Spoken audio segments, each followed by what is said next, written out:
All right, you know what I'm saying? So, boom! All right, man.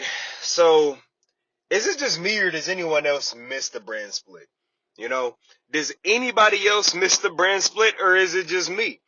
And when I say the brand split, I don't mean this like bastardized, just super watered down version of the brand split that WWE presents to us today. I mean the actual genuine brand split that we got the first time around. Even the second time around wasn't too bad, believe it or not. I just miss the idea of Raw and SmackDown actually being two separate shows instead of them essentially just being one show that they try to present to us as two different shows. I'm just not really into this current iteration of the brand split, brand extension.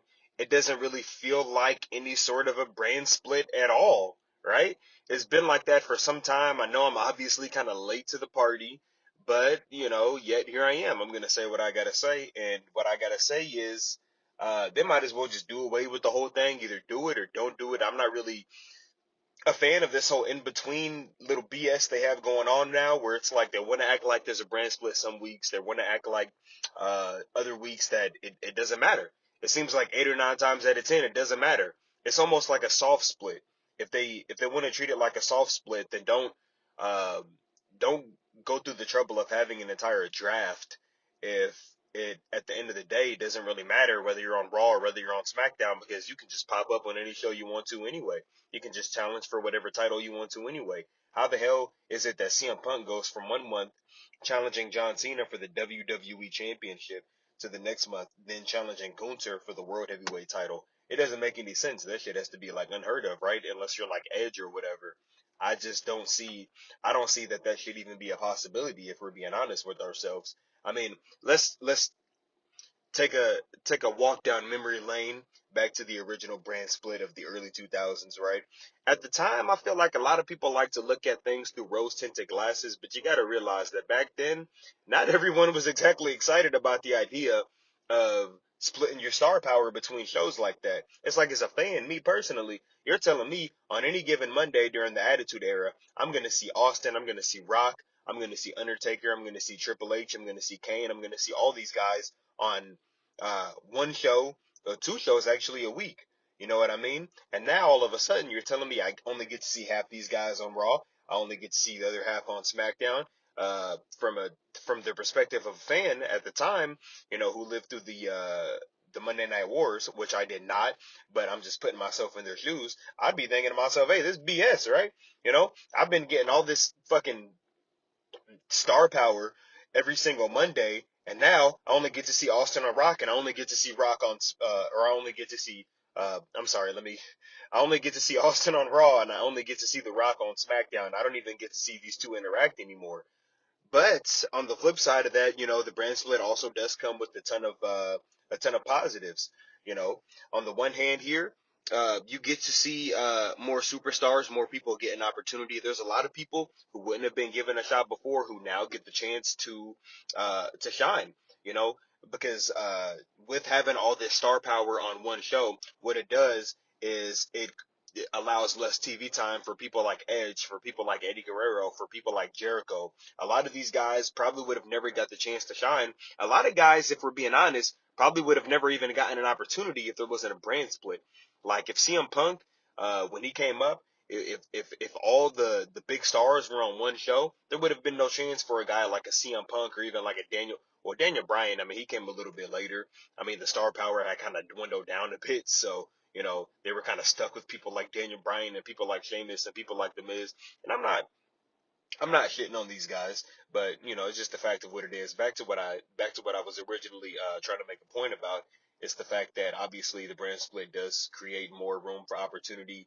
It gives people a chance to shine. It gives people a chance who would have never been given a world title shot before to be able to say that, hey, I was a world heavyweight champion or I was a WWE champion. You think JBL would have ever been a WWE champion if he was on the same show as Triple H and Shawn Michaels? Uh, no, no fucking chance. There's no fucking chance. Okay, but that's again one of the positives. That's again one of the positives. I think back to 2002, and this is back when Raw and SmackDown were actually treated almost as if they were equals, believe it or not. You had Raw, you had Triple H, Michaels, Jericho, Booker T, RVD, Kane, Scott Steiner, Goldberg eventually. On SmackDown, you had Angle, Lesnar, Taker, Benoit, Edge, Guerrero, Mysterio, Big Show. Um, like in my opinion, this was the heyday of the brand split, and this is what I would like to get back to. This is what I would like to see more of. Nowadays, you have a draft every year, which is routine, uh, but that's not the problem. The fact is, one year Seth Rollins is on SmackDown, the next year Seth Rollins is on Raw, the year after that he's back on SmackDown, the year after that he's on Raw. Nobody's a SmackDown guy anymore. I guess you can say maybe LA Knight is a SmackDown guy, but he's also made so many appearances on Raw too. I mean, he's supposed to be on SmackDown, but yet in recent weeks, I've seen his ass wrestling on Raw. So it's like, bro, where the fuck are you supposed to be? You technically in kayfabe don't even work here. So tell me, why are you here? It doesn't make any sense, right? It doesn't make any sense why you have Adam Pearce and you have fucking Nick Aldis in the same building every single week. Like, bro, there's no reason for Nick Aldis to be on Raw. That's not your priority. You know what I'm saying? That's not your concern. Of course, it's all WWE. But if I work at this McDonald's on this street and there's a McDonald's around the corner, I personally don't give a flying fuck about the McDonald's around the corner. I work here. I don't work there. Okay? I'm worried about the business we do with this facility. The GM of this facility is not the GM of that facility. You understand what I'm saying to you? So, I don't get this whole broken backwards ass logic that they've tried to install into fans. People now are just okay with shit just anything just flying, anything just flying. You might can make an exception for like a Brock Lesnar or like a John Cena or like an Undertaker, because nobody's gonna tell these guys where to go. And if I'm Adam Pearce or Nick Aldis, I'll let them do whatever they want. Just like back in the day when The Rock came back and he started doing the Hollywood heel rock stuff, Vince said, you can pretty much go wherever you want because you're The Rock. I mean, it's as simple as that. You're not fucking Scotty Too Hottie, you're The Rock. So of course I want you as many places as possible. That would make sense, right? That does actually make sense. But this does not now give you carte blanche to just go and fucking you know have Mick Carter's jumping back and forth. What sense does that make? It serves no purpose. You're just trying to fill TV time, are you not?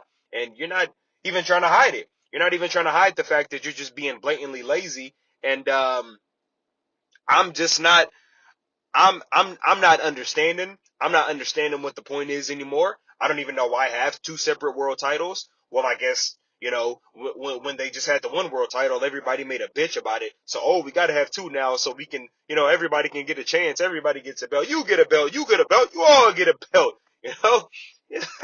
I mean, kiss my ass, man. It doesn't work like that in the real world, and it shouldn't work like that here. The brand split is dead. It's been dead for quite some time. Obviously, I'm late to the party. Obviously, I'm beating a dead horse. But I don't think any of you are going to stop me now, are you? Anyways, with that being said, I'll see you guys in the next one. I'm going to go ahead and peace the fuck up out of here and take care.